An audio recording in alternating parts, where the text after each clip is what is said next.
Oh, we can go. ACC football kickoff with Duke head coach Mike Elko. Welcome. Yeah, good to be here. First one. Feels like you've paid your coaching dues. Yeah. How would you describe your ascension to where you are? Yeah, it's been a great journey for me. I've been at a lot of different levels. You know, I tell recruits this all the time. You know, you tell me the guy that started at the Merchant Marine Academy and wound up at Texas A&M and became the head coach at Duke, right? So it's been a unique journey for sure. Learned a lot of things along the way, met a lot of great people along the way, and excited to be here for this opportunity. You've worked for some super head coaches, too, coming from working with Jimbo Fisher, Brian Kelly. I mean, we have incredible respect for Dave Clawson as a tactician, somebody who's created something really cool at Wake Forest. You were there. Yeah. You spent a lot of time with them. What do you take from each of them? Yeah, I think, you know, each of them have their own strengths and weaknesses. I think that, you know, Dave obviously taught me so much. I was with him for so long, and I think he's probably the one that I'm most modeled after from an organization standpoint and how we do things. But then, you know, you learn from Brian kind of how to run a high-level program at a school like Notre Dame and everything that entails. And then you go down and spend 4 years with Jimbo competing against the best of the best in that league and that division. And, you know, you kind of take away what it's like competing every single day and recruiting on the field and you know, and so you take little pieces from all of them and you try to mold that into who you are and your philosophy. All right, two questions. First is, did Dave Clawson turn you into a Talking Heads fan? No, nope. Wait, nope. So Dave and I are aligned in a lot of ways. I think he would share with quickest you. no? He would share with you very quickly that from a culture personality standpoint, Right. we probably couldn't be more apart. Well, when I found out that he was into the Talking Heads, I'm like, that I just can't. Like, I like the Talking Heads. And what's your musical? So like he'd be Talking Heads, I'd be Jay-Z, right? I think. That's Oh, how really? That's how we would go. That goes well on the recruiting trail. And at Texas A&M, did you ever have to pet or watch Reveille, the dog? I never did. Although my daughter spent a lot of time trying Really? to get around her. Yeah, my daughter's a big dog fan. So We all are in my house. All right, you and I might have asked you this question when we first spoke, right after you got the job. But when David Cutcliffe took over, I called it a startup. There was really nothing there. It seems like there's the bones of a solid program there. Give me a sense of the state of the program as you take over. Yeah, I think if you look at the infrastructure, I think there's a much stronger foundation in place for me than there has been for any Duke head coach before me. I think what we were able to do under Coach Cut, facilities-wise, and just trying to get this thing to some level, right, that was competitive in this conference. I think they did some amazing things, put it together. And now our mantra is just kind of like, let's finish the job. You know, we put a big investment in. We got this thing off the ground. You know, we were able to show some proof of concept through a 6-7 year stretch where we were very successful. Here's some little things where maybe we came up short, and let's plug those holes and let's figure out how to really finish what we started when he got there. What kind of support have you gotten from the community? I know before Coach Cutcliffe took over, there was a huge push by former players to make drastic changes in how things were done. So is that support obvious to you? Are you getting that from past players and basically the surrounding community? Yeah, I think we're trying to attack those areas for support. So I don't know like the history of it or where it comes from, but you know, we know Durham is huge for us. If we want to be able to put people in the stands, you know, we have 7,000 students on campus. You know, we got a 40,000 seat stadium. You do the math, and we're going to need Durham to be a big piece of who we are.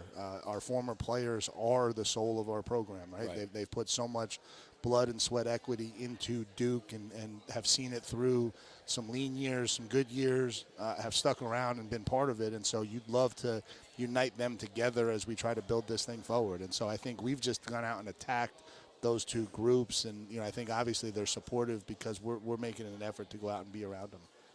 The foundation for any good football team is on both lines of scrimmage. Offensive line, I don't know if it's more important. They're equally as important. Where is your program right now on both lines of scrimmage? Yeah, I'm excited to watch us in fall camp. You know, we have made some tremendous gains in the strength and conditioning area this summer. I think we've done some really nice things. I think Our offensive line's got some experience. We've got some guys coming back. We've got two that have played a lot of football, Jacob Monk and Graham Barton. Defensively, we've got Dwayne Carter down here with us today, and he's played a lot of football. But I think we've become a bigger, stronger group, and so it'll be exciting to watch where we've gotten to this fall. I'm going to talk to Jacob Monk. Is interesting is that I was very good friends with his uncle. Okay. Quincy, this is going to make you laugh, and I hope it does. I used to work out with Quincy Monk. Sure. So I can see it. Oh, no, you made me. Never mind. Yeah. So I'm curious just to sit down and spend some time with him. Quarterback.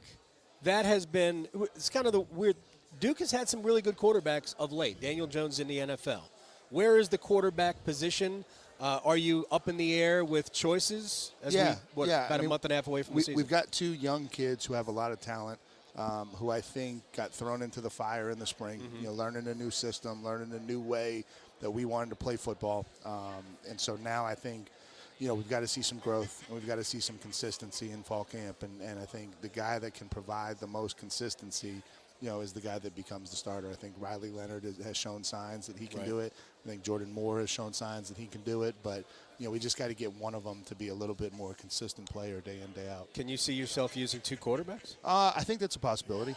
I do. I think they both bring some different skill sets to the table. Right. I think every coach's dream is that one guy comes out in fall camp and just takes it and runs with it and clearly becomes the guy. And if that happens, great. And we'll figure out how to make that work. And if that's not how it plays out, then we'll figure out how to make that work too. Mike Elko, Duke head coach, is joining us here at ACC Football Kickoff. Two more things. One, the area of your team that you are the most confident in is what? Yeah, I think probably the offensive line. I think that's the group. I think we got a good nucleus coming back. I think we added 3 solid pieces out of the transfer portal. That's got to be the heart and soul of who we are. We've got to be able to take the pressure off the young quarterback with some protection, with the run game. We've got to be able to do those things to make it easier, for a first-time starter back there. And so I think that's the group I'm cautiously optimistic can help with that. And now there's 2 things that have really taken over college sports, not just football. One, as you just mentioned, the transfer portal and name, image, and likeness. So has the transfer portal been a positive for you, and what has been the impact of NIL? Yeah, I think the transfer portal is just what it is. There's no reason to even think about good, bad, positive, negative. It's just a piece of what we're doing now, right? And so we've got to do a great job in our own program of building a culture that people want to be part of so you can retain players. Right. And we've got to be active and aware of who's out there that can fit us. I think when you're trying to improve quickly, obviously having that as an option, bringing in a senior who's played 4 years of college football, that's a good opportunity, right? And so it certainly has helped us this year. NIL, it's interesting, right? Because you certainly have felt for years that our players deserve to get a piece of this big pie, right? There's this enormous pie out there, and it never felt right that they didn't have a piece of it. You'd love there to be a little bit of regulation. You'd love there to be a little bit of a industry standard to how we do it. And it's just not there right now, and that's okay, and we'll figure out how to navigate it. But we're certainly going to do what we can do to get our kids the opportunities that they deserve. So on the drive back, what's playing on the stereo?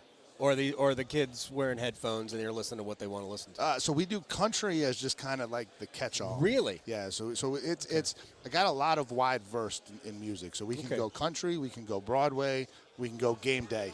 Yeah, Broadway. We can do a lot of different things in the Elko household. So. All right, to dream the impossible dream. There you go. Thank you very much, Mike Elko, head coach at Duke. Appreciate it. Appreciate it, Adam.